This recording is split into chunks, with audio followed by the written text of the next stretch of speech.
কড়াই শুকনো লঙ্কা, সর্ষের তেল, 5 ফোড়ন ফোড়ন দেওয়ার পরে এরপর একটা পাত্রে তেঁতুলকে ভালো করে জলে গুলিয়ে নিয়ে সেই জলটাকে দিয়ে দিতে হবে।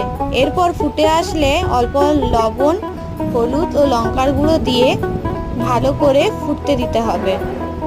এরপর স্বাদ অনুযায়ী মিষ্টি দিলাম। এখানে মিষ্টির জন্য ব্যবহার করেছি বাতাসা, আপনারা চিনিও দিতে পারেন। এরপর দিয়ে দেব পোস্ত বাটা, পরিমাণ মতো পোস্ত বাটা দিয়ে ভালো করে খুন্তির সাহায্যে মেশাতে হবে। এরপর ওপর থেকে সর্ষের তেল ছড়িয়ে গরম গরম ভাতের সঙ্গে পরিবেশন করুন প্রস্তুত চাটনি। যদি ভিডিওটি ভালো লেগে থাকে তাহলে চ্যানেলটিকে অবশ্যই সাবস্ক্রাইব করে দেবেন এবং লাইক, কমেন্ট এবং শেয়ার অবশ্যই করবেন। নিয়ে আসবো আরেকটি নতুন ভিডিও নিয়ে। ভালে না জানে না দায়রে দিশাহারা কেমন বোকা।